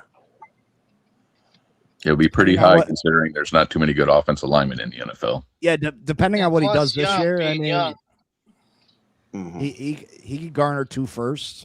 Absolutely. Oh, okay. Yeah, okay. That 2 firsts. Yeah, I just have trouble taking a top 10 selection for the guy that plays left tackle and then put his future at right tackle because the economics doesn't quite line up right. Putting a left guard at right tackle when he's naturally a left tackle, you would think that would be his future, considering his profile. It's hard to imagine. That's why. Can Patrick Paul play right tackle or no? That's where I was kind of go with is there a world where he's the right tackle? No, I don't think. I think his pride would be. That's why I think so too. There's no way, and I see that happening. And also, too, I think he learned a lot from Teron Armstead when he was here. Also, I think he had a big influence on Patrick Paul. And you got to think these guys want money and they want bags. That's what part of the reasons they took their careers to the NFL. I'm going to go ahead and take a flyer that the agent that represents Proctor is already they already had conversations about, hey, he's not going to stay there, right? Left guard is not his home, right? Because when it comes time for money, he's going to make a lot more at left tackle and he's going to make a little less money if he's a right tackle. So there's a whole nother sphere of things that goes into consideration in the football world that could potentially put Proctor in a position other than left guard. I don't think that would be his position as a top 10 draft pick for the Miami Dolphins in the long term. So the Malik Willis that's interesting. pickup and the Proctor picked up was really confusing to me. Both those positions. Yeah, for this year. They're future picks. They're for the future. They're for 2027 and beyond. Yeah. Well, guys, it's been fun talking to you all. I gotta get back to work here. Okay. I'll talk to you all later. Great show. Daddy Dean, we'll keep in touch, Daddy Dean. All right, I appreciate it. Thank you. Yeah, we got that fantasy football season coming up, guys. Email me. Talk to you all later. I will. All right, man. All right. Talk to y'all later. Peace. Oh, wait a minute. Did I hear Sharif on here? Yes, yeah, that's me. Good day, everyone. The Lion. I'm great, man. Listen, man, I'm so excited. I'm great, Jay. One of the things that Austin Jackson brought back to light that I've been highlighting all, season, off season long is we now can document that guys are doing 50 push-ups for dropping interceptions, not picking up fumbles on the first bounce. They're being penalized, and then what Hafley said is, go back to your player who just came off the field, ask him why, ask him what he saw. Don't pout. Don't be like, I'm on the bench, because when it's your time to go in, you're going to make the same play and improve. And that player who I pulled off is going to do the same thing. So what we're going to do is we're going to generate a family and regurgitate pulling for one another. And I appreciate that. And this is why I'm saying that is a translation to what I saw in the locker room for the last 3 years with the New York Knicks. They're connected to sacrifice. And so what Hafley is building here is way bigger than, way bigger. I see so much. Once again, a couple of more drafts building this trench out. And the only thing I can see is a high-end running football team with a quarterback who can give you 400 plus on his own. So we're going to be number 5 in rushing for the next few years, just by default.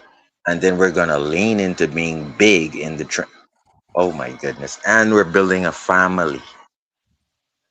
Guys are sleeping here at the facility. I can't say I watched a game or a scrimmage. This is awesome. I'm confident about being more physical, more. Do you see how they set up before snap?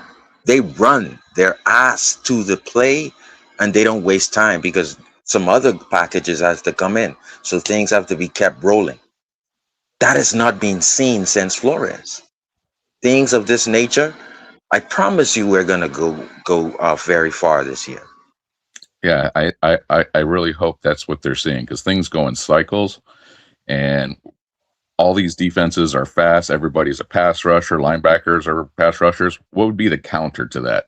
Wouldn't you just put a lot of beef in front of it and say, like, good luck stopping that?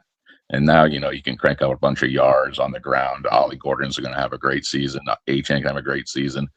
If you can hold on to the ball. I would think the counter to all of these fast guys would be just pure brute force. I mean, it's kind of scary if you have Patrick Paul firing off, Caden Proctor firing off, Jonah firing off. And with causation, because I don't want to let my teammate down and do push-ups or get a penalty or get a false start. So I want to be better for my teammate so the play runs through so we can get the ball back. So it's causation of being afraid and in fear of disappointing your teammate. This is going to build a culture that's going to last. Maybe you guys got something from this. My biggest fear for Jeff Hafley is what we've seen the last 2 coaches. Mike McDaniels only could handle an offensive side of the ball and call plays on the offense. He didn't seem like a clear head coach where both sides of the ball were being managed by him. Are we going to see the same thing from Jeff Hafley? Because it seemed to be the same thing with Brian Flores. He was like, hey, offense, you guys need to figure this part out, and I'm going to focus on figuring this out. Is Jeff Hafley going to stand in the middle of these 2 offenses and defenses? Are we going to get a different type of head coach, or are we going down the path of he's kind of taking care of one side of the ball? and he's given this over to somebody else. Did say keep on turning the offensive coordinators over until one of them figures out how to make the offense score points, and he's just going to do it that way. Right. What do you guys think? He did say, to answer a question, he said, you know what, we can't judge these players on 1 or 2 practices, and I have to be better because I find myself going over to the offense and to the defense, calling a player back, seeing what I saw, trying to make compliment to one player, and then going back on offense and trying to follow up. So I have to do better, and I have to have a better, do a better job. So this is Halfley saying this. So he wants to do what McDaniel and Flores didn't do it successfully, which is coach the entire team. And he needs to do a better job coming out of his own mouth. Yeah, I heard that too. And, that's one thing I think we can't, just like with Malik Willis, we can't have our expectations too high, and we got to give Halfley time to grow and develop, just like all our other young talent. And that's what I'm most excited about. Regardless of our win-loss record this year, I just want to see the young talent develop. And the news on J-Rod after the first 2 days of training camp, that's fantastic. Yeah, we're definitely stacked in a linebacker room. That's a competition to watch right there. And that's why I get frustrated with a lot of the content creators that like stretch the truth and are predicting these large win amounts for us, is because you go into the season and you expect a certain thing. You can't help but be disappointed when you don't reach those goals. And how can you not look at Malik Willis as a failure or Jeff Halfley as a failure if you're expecting 10, 12 wins and you finish the season with 6? You know what I mean?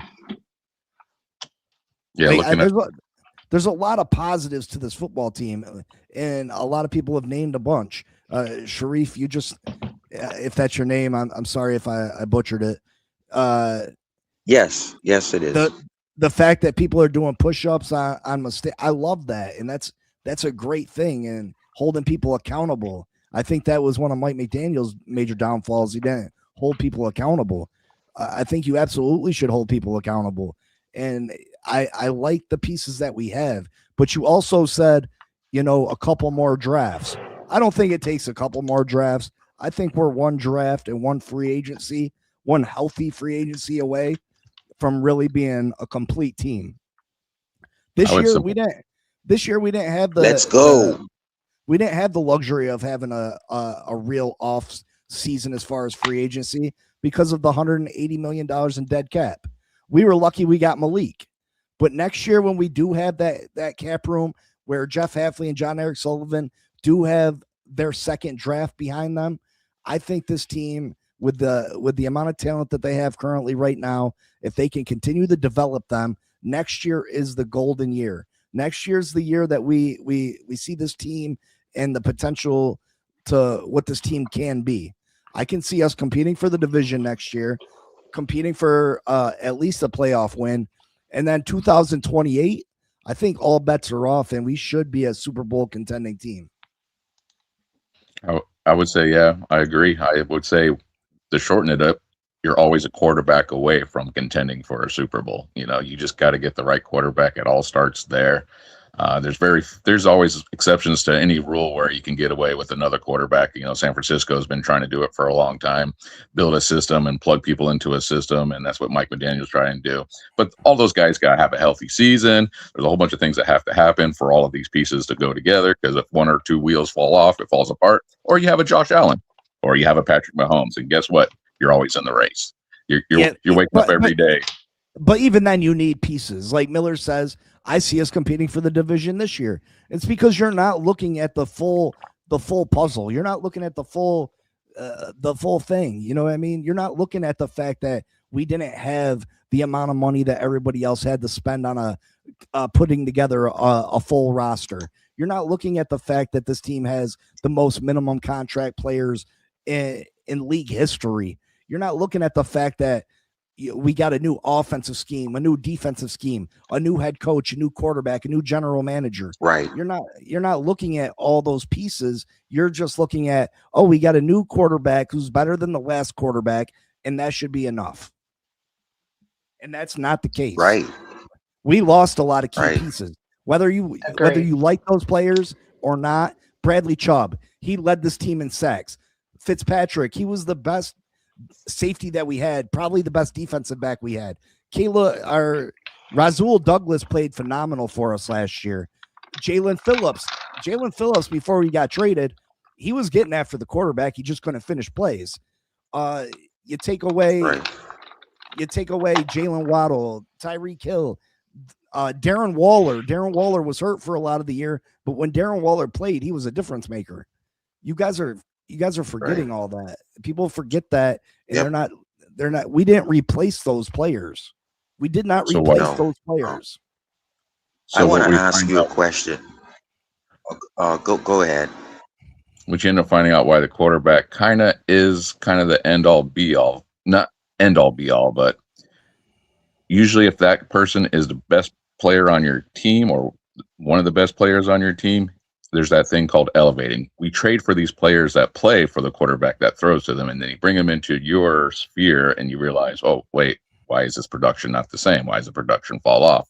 And then you start to realize, well, wow, he played for a really good quarterback and that system really worked for him. And, there's those other factors you got. So I would say if Malik Willis can throw for 30 touchdowns and 6 of them are rushing, and he's the second leading rusher on our team, you got something that's going to elevate you a lot further along than just a guy that gets more sacks, a guy that ran the ball for, 1,500 yards, that position literally puts you into the map. That's the fastest, most cost-effective way to get yourself into growing your fan base and everything is to have the quarterback be the star of your team. And I think Malik Willis has a shot at being that. I'm optimistic that he's going to make enough plays. I agree. Yeah, I mean, we're going to be so excited when we see him run for the first down, and we're going to be excited when he has 5 or 6 rushing touchdowns. We're going to be excited when he might be the leading rusher one game. We're like, what the heck? This is fun. I think he's going to bring a fun brand of football that he can bring. And I think what they've been doing with him in the Green Bay is making him learn how to play quarterback. You take a dual threat quarterback and learn how to teach him how to play quarterback. He has a potential. I wish he was as big and as powerful as a Josh Allen's and a Patrick Mahomes. So he's one of those guys that might not be able to run that much, to take as many hits as those guys, because he's not nearly the size of those guys. But well, that's a big concern, right? I mean, yeah, that is a concern. He's got the physical traits without question. He definitely can run the football, but how many hits until he does get hurt? And I don't want to. I hope that and pray that he doesn't. But we've seen from Patrick Mahomes, we've seen Lamar Jackson year after year after year. The only one that has been kind of an exception to the rule is Josh Allen, but Josh Allen's 6'5", 240 pounds. You know what I mean? Josh Allen's different. So I don't think you can go out there and run Malik Willis like a lot of people think that you can. Yes, I think he will scramble. I think we have to. He'll run for first downs, but the think that he's going to have 600-700 yards rushing, or rush for 100 yards in a game, I think you're setting yourself up for. You're asking for something that you truly don't want. You could be really putting his career. And there's also a scab over our eyes with Tua. I think, okay, does any player know how to slide, know how to get down, know that if there's 2 players on his back, you just fall instead of trying to, brace it. If someone's catching you from the side, then you go with the flow. A lot of people get smashed from the side, and the helmet doesn't allow them to see a hit. Quarterbacks know how to take that and fall. So we're not talking about Tua here. We're just talking about any other player who plays football all his life. Do they know how to? And so we got to take the scab off of our eyes from Tua. I think this is a guy we've seen in the highlights. He's carried a couple of people for the first down. We don't want him doing that. But is this a player, any player, that knows how to take a hit or fall? Yes, we can answer that and say, frankly, yes. I don't want to be afraid because of Tua. The next guy coming in, we don't know. This is a totally different guy, which I'm happy to have do what he needs to do. And I'm not afraid if he misses a game because I have Quinn Ewers right there in the gun waiting. Yeah, I think it's going to be very interesting, even in the run game when you talk about that one. So what they've been doing in the past is they took away the middle of the field to take away because Tua's arm strength wasn't very.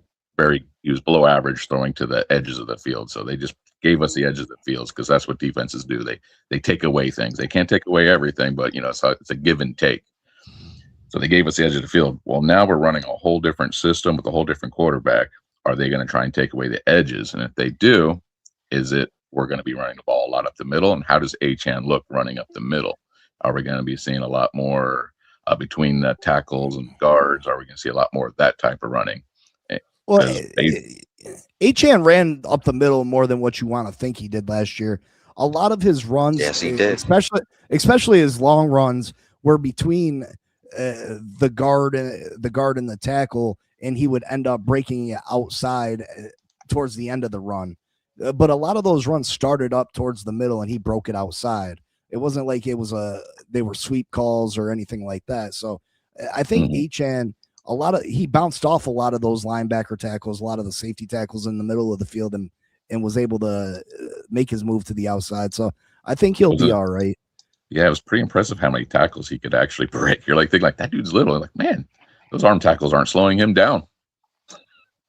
He's got exceptional. I want to ask a question, if I may, because you mentioned the losses are the veterans, the outright very good players that we lost. But so I was on Pete's channel the other day, and so we went through the 11 for the offense, right, versus what we had. And my question is, without watching the game, without making predictions, are we more physical? So we lost Darren Waller, 230. We lost the other tight end. He's pretty small. You got. So we replaced him with Ben Sims and Cat Marek, who's 270, 6'6", Ben Sims 6'5", 250, and you got Proctor, Paul, Aaron Brewer. I guess that's the best left side in the AFC East. And you got very physical of the wide receivers. Caleb Douglas, for one, takes more pride than we think. Shout out to the Dive Bar podcast in blocking for running back. So. Now you have your axis Tolbert, so you're more. My question to you is that front 11, that 11 on offense, that's apparently, before playing a game on paper, that's more physical than what we had. Do you agree? Sure. I think you're basing. I'm confident now. I'm confident with that. Size equals. I'm going to war with that. Yeah. You kept mentioning weight, though. Does that necessarily equal physicality, or is that just size? In the snow, it does. I think in the snow, it does. Sullivan said it. And they're doing exactly what they're saying they're doing. They're doing exactly. Why are you how many in the games, snow, it, Bill? How many games do we? Yeah, how many games do we really play in the snow? We might have playoff time. Again, how many games are really in the snow? So who do we play at the end of the year? We play at New England. I'm sorry, I don't know the schedule like that. I don't even know I think I know the preseason schedule, but I haven't started looking at predictions or nothing. In your memory, when's the last time we had a snow game? Say that again. Wasn't it Tua's performance? A true I think it was Casey. This year, Casey. we could see a lot of it. We could see snow in Denver in December. We could see snow in Green Bay in December. It was cold, but it's not snow. We could see snow in New England in January for the last game of the season. So there's potentially 3 games. Yes, I remembered that. New England last game. Yeah, there's potentially 3 games that could be snow games. So that's. I didn't realize you were talking about snow. Aren't we going to Green Bay? Yeah, that's what I said. I said Denver, Green Bay, and New England. There you go, Bonnie. Joe's in the chat. She said she loves she loves your voice, Joe. Oh. I was complimenting you before. Appreciate that. I don't think I've ever seen you on the panel, Bonnie. No, well, once last year. Yeah, welcome. Thank you. Welcome. I had to go to a work call before. I was trying to come up here when you were showing the Travis Wingfield post, and it all sounds great, but I think we got to remember it's the guy that literally works for the Dolphins that's making these posts. So it's going to be Candyland every time you see him posting. So I'm true. I'm excited to see the real journalists and writers and content creators getting their eyes on stuff. Yeah. Well, I mean, the content creators spin the truth more than anybody. And well, yeah, but at least we know. That's what drives me crazy. Yeah, but you'll get both flavors at least, right? Like you're never going to get a different angle from Travis Wingfield. You're going to get sunshines and rainbows. I just wish people would be excited and happy for what did transpire. You know what I mean? It seems like the defense performed well yesterday and today. It seems like Caleb Douglas had a good day yesterday. Why can't we just be happy for what is actually going on? Why do we always gotta push it out there and stretch the truth to an extreme? To make it. That's what bothers me, is that when the truth gets stretched, you take a day where a quarterback completes 6 of 9 passes and you turn it into Malik Willis was a beast today. That takes a 6-win team to a 10-win team. Of course it does. But how are you not disappointed when the regular season gets here and your quarterback's been a beast the whole offseason and now he's just a decent or a good quarterback? You know what I mean? I think it's because it's July, right? Like you have nothing to go on right now, so everyone's just kind of making their own entertainment or excitement. Well, and Big C with me, the thing that makes me the most happy about today's Miami Dolphins is that we're going happily right now is saying, and he's showing that we're going in a different direction. So that right there by itself makes me happy, because now we just got to see what happens when the pads go on and we're in the week 4, week 5. So that's what makes me excited. Just to sit back and see what's going to happen. But as a fan, on top of that, I think. Go ahead. I mean, as a fan that understands what's going on and what we're doing, you understand that week 4, week 5, if we're 1-3 or 2-3, you understand that it's more. This season is more about the development and the growth and the continuity of this football team, more so than it is about if we're making a playoff push in a year that we have no salary cap. We have holes at key areas, especially at defensive end and at the wide receiver position in the secondary. And you understand it's about developing these young, talented players that we have. Exactly. And seeing if Malik Willis is the answer at quarterback, and seeing if Jeff Hafley's good. But I want us to make no mistake that this is very true what I'm about to say, and this has to do with life, family, inside homes, your cousins, family reunions stop because of these kind of things. When you hear so much and seeing Tua at the podium expose so much of himself and what was going on in the locker room and his leadership at the same time, and then you see several players a year later up to date come out and said what they said about the rules being broken. I am sorry, we do not know. Guys in the comments, guys on the panel, we do not know what the real problem was, meaning that just good coaching could carry this team to anything. It's like what Kevin Garnett said, because we do not know the amount of strain what was caused on the locker room because nobody being together. Therefore, you swipe a new head coach and a new GM.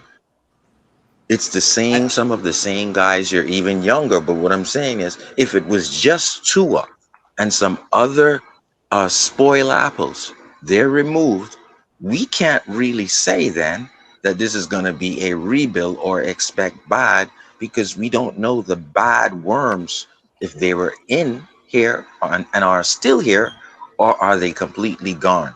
So I have to give Halfley a chance to do his job, and I'm not afraid of no rebuild. Yeah, you're doing that whole addition by subtraction thing, and that's not always true.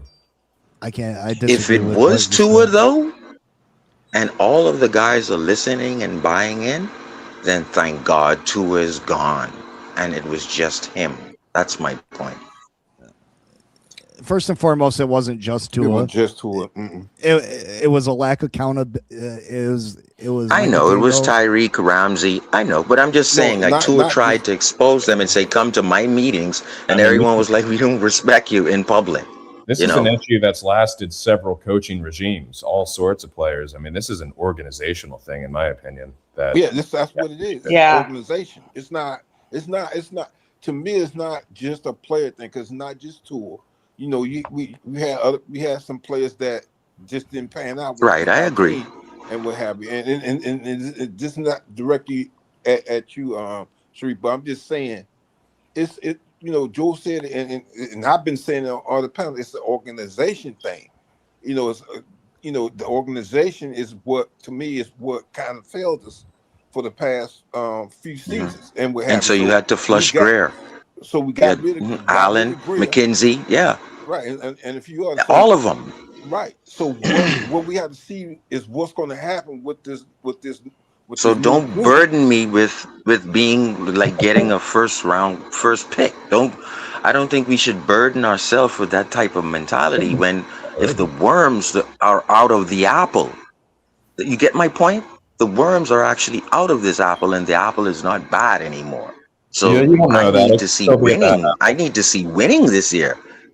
Yes, because the bad apples, we can confirm they are gone now. They ate most of the apple. Did you see the sit down with what Brooks said? There's no apple left. Brooks exposed.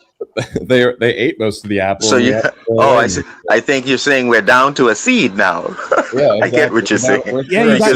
Everybody is gone. You gotta let the apple rebuild itself, replenish itself. You know what I mean? You gotta let it fix itself. We need a new apple tree. So I'll say part of this process that we gotta enjoy. I get what you're saying. Part of what we gotta enjoy about this process right now with Jeff Halfley. So the PR side of it, he has to now sell himself to the Dolphins nation. So he's got to. You're going to hear his philosophies. You're going to hear a bunch of stuff. Enjoy it while we can, because eventually coach speaks. Part of it's him being a rookie head coach, maybe oversharing a little bit more than your standard coach, but eventually we're going to get coach speak. So we got to really enjoy and try and dive into what Jeff Halfley is trying to show us, what he's going to do with the Dolphins, because down the road it's going to be coach speak. So right now is a great time to really dive into what Jeff Halfley wants to put on the field, and some optimism you could have for wins and losses this year. If he does have a new scheme he's been sitting on for a long time, figuring he's a defensive coach or that offensive coordinator has a scheme he's been sitting on, because everything's just like Mike McDaniels had a wrinkle in the San Francisco offense that we had success with. That's how you can have a rookie season with a coach with some wins behind it, but it's kind of a false positive because defenses sit there, they figure it out, and then it becomes something that just, exactly what happened to McDaniel.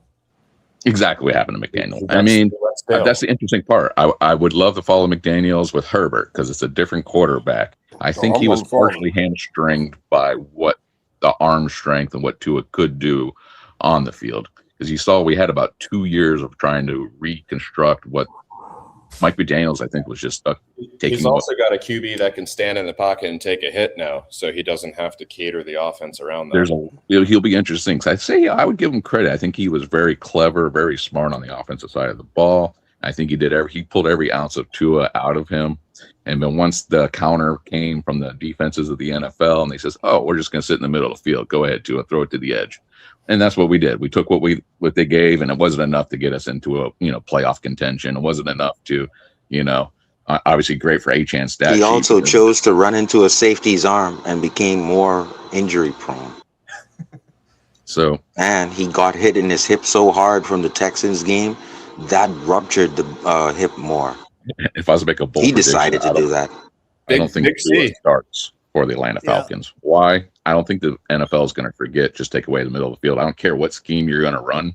I'm just going to sit in the middle of the field. Tua's on the field, make him throw it to the edges. He doesn't have the arm strength, so he becomes a below average quarterback once you take it in the middle of the field. So why would the Atlanta Falcons offer a starting position if the NFL already has it counted for them? Do they have a wrinkle in the scheme that's going to help Tua? I mean, Tua's going to do a very good job of getting it to someone's hands and let them produce. He had the lowest air yards, I think, the last 2 years in the NFL because he just gave it to his guys, and his guys either made a play or they didn't make a play. Either Achane broke one or Waddle broke one. I see what you're saying, but I think what we wanted here was Panay Sewell, Christian Worth. We can go back. I mean, we could go back to pandemic. We knew we needed a wall.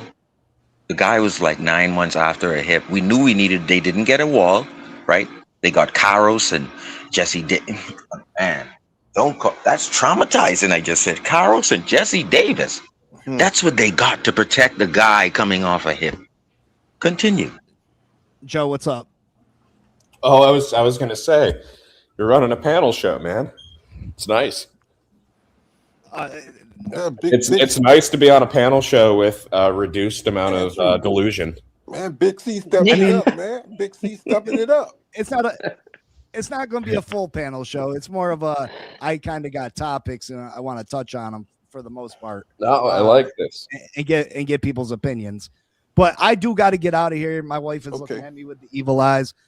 Check me out tonight. I'm on with Curtis, Ace per Head, 7 p.m. He's a great content creator, very intellectual in the game of That's football. what's up, my man Curtis. Come check us out. Hit the like button for me. Subscribe. Join. Become a member. Sundays are going to be popping watching the game with me. I promise you, you will not find a better content creator to watch games with. It's going to be. I can verify that. Yeah, Bonnie knows I be losing it, and in a year that we may struggle, there's a good chance that some stuff gets broken in the household. You know what I mean? So subscribe, comment, share. Bonnie, thank you for the donation. It means a lot for real. Enjoyed Bonnie. Bonnie's my day one. Her and Raphael were there when nobody else were. You know what I mean? Yeah. Watching the game all by ourselves. Yeah. Me and Bonnie would talk, just me and her. But I do appreciate you guys. I love y'all. I'll see y'all tomorrow. All right, take care. I'll see y'all great tonight. show. Hey, right. Take care. All right, thank you. Take care, man. Thanks. Yeah. It's Big C. Phin Posse Podcast in the building. If you hating on the Phins, turn this up louder. I grew up on Shula. Chalk lines, cold rain, Marino in the pocket, dropping dimes, pure flame. 7-2 perfect, you can't say a thing back. Undefeated on your head, living rent-free fact. Jason Taylor off the edge, helmets turning skyward. That thumping chest, every hit like a siren. You talking about rings.